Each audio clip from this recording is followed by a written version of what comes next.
Hey, everyone out there in YouTube land, Dan here from Geekcast Radio doing another comic book review, another Marvel Fresh Start review, as I continue my look at the Immortal Hulk series with the Immortal Hulk #2. And I talked about the issue #1, and I liked it a lot. Think Al Ewing's approach to this character has been quite fascinating, and also with the art from Joe Bennett. And issue #2 just solidifies this. Honestly, going in after reading this second issue of all the Fresh Start books, if you ask me which one has improved the most, which one I'm most excited about, surprisingly, unsurprisingly, it's been the Immortal Hulk. I think, we've had other fresh starts where it's just a different story, a different creative team. This is approaching a character in a way that has been approached before, but bringing new life, I think, to Hulk. I have not kept up with a Hulk book in some time, so the fact that I'm excited about it to this level tells you something. And this issue, I think, I liked the first issue, but this issue was a little bit even, I think, better defined than that issue. It's an issue called Walking Ghost, and what I found really fascinating about it is that you see the economy of basically of someone who is kind of already dead in a way, or their fate has already been chosen for them. They're just walking ghost was a term for people basically indicating that that's what they're on death's door. They're close to that happening without ever really realizing it. At the same time, though, as we see that that the ever-present Hulk is always haunting Bruce Banner. At the same time, though, what this is, I think, also getting into is the question of is death really the worst fate? Are their fates worse than death? And this is we know with this being Immortal Hulk that Bruce Banner is dealing with that fate himself, knowing that he can't die, or at least the other person can't die. That's a part of him, and that's keeping him going and dealing with someone else. Where we see one of the characters within this and his fear of death, not only for himself but for others. That fear that can kind of grip you and make you do things you otherwise wouldn't, in hopes of kind of hoping the inevitable never occurs. This how trying to fight away death can cause worse things than actually death itself. And in here we see kind of Bruce Banner. There's been these disappearances, and he's kind of investigating them because he's curious to see what exactly is happening. And I think what's really interesting about this Hulk, he's a smarter Hulk. This is not a Hulk smash action packed book. So if that's the type of Hulk you like the Hulk that just can go crazy, that's a lot of fun. That's not this Hulk. This Hulk is.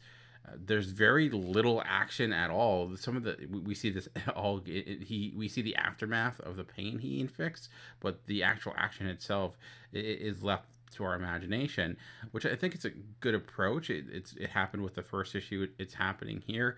I could see maybe that getting a little too predictable by the end, but I think the episodic nature has actually been quite fun and quite intriguing. It's making it's something that doesn't very happen much with comics. It's like taking the classic TV show and taking the approach of, like, what if we had that TV show, but in each episode was a different horror tale. So if that at all intrigues you, I would highly recommend picking up this book. And I think Al Ewing is really piecing together his themes really well with throughout this, and how, at least with these two first issues, it's approaching kind of the different elements of Hulk, his broken self. The idea of is Hulk and him, are they the same person, or his actions are intertwined? Is he a good person, and how that relates to the characters here? Here we're seeing kind of the idea of the Immortal Hulk, the idea of death, the idea of dealing with that fear, and how dealing with fear can drive you. We see how it impacts Bruce Banner and some of the other characters within this.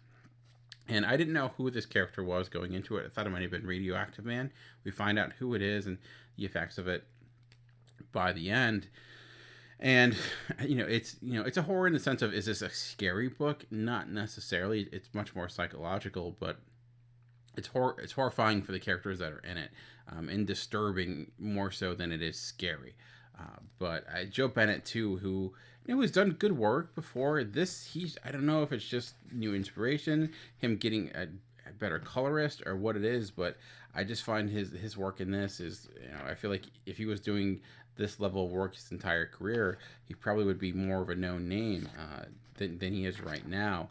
And there's just some truly, you know, the atmosphere is maintained throughout in large part due to his work. His depiction of Hulk still to me is great. It's a big piece of why this works.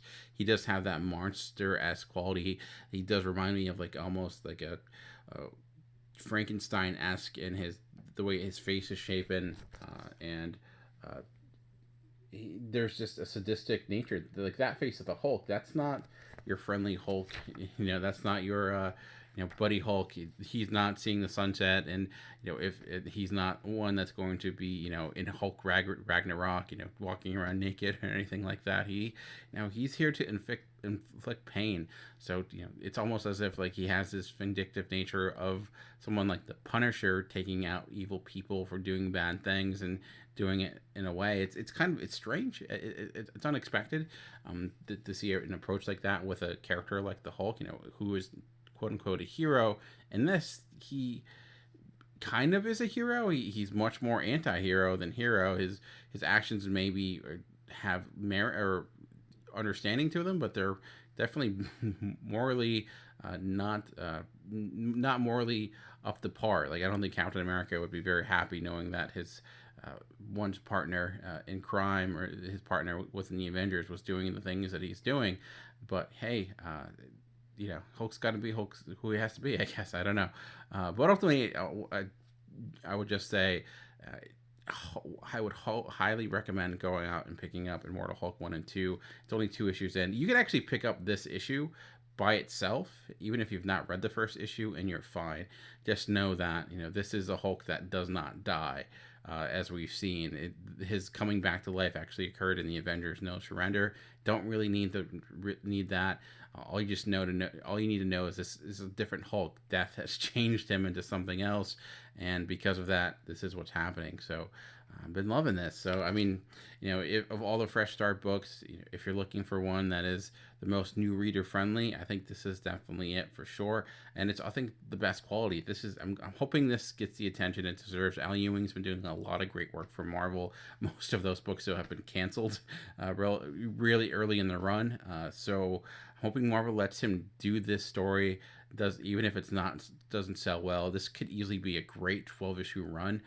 Could it go on beyond that? I'm not sure. Like I said, it's very episodic, and it could get somewhat repetitive. But for right now, that's not the case. And it reminds me like Mark Waid's run on Captain America when he took over was similar, where the first 2 issues were just one and done stories, and then eventually we came into a continuous arc. Don't know if that's the approach with this. I did see the cover for the next issue, which I don't want to spoil, but it's been fantastic. I don't love this cover per se. I love the issue. It just it doesn't work as well as selling the book. But the issue number 1 cover was amazing, and issue number 3 has been fantastic. But as they say, don't judge a book by its cover, and maybe some people really like it. But ultimately, yeah, that's all I have to say about this book. Pick it up, enjoy it, read it, because it's good. And I'm telling you to do that. I don't know. Anyways, do what you want. You're grown up, maybe. We'll see. I have no idea how old you are because it's YouTube, and my 2-year-old, 3-year-old can function it. So now I'm just rambling, so I'll stop talking and just say, if you want to hear more from me and my rambling, check out my podcast, Geekcast Radio, The Comic Concierge. You can also check out Geekcast Radio for a variety of different things, cover a lot of different grounds, a lot of different podcasts about technology, about cartoons, about pretty much anything you can imagine that fits into the term geek or pop culture. My other podcast, Cinema Geeks, which is a movie-based podcast. You can also check that out as well. But for now, just remember that comics are for everyone. The key is finding the right one. Until next time, thanks for watching.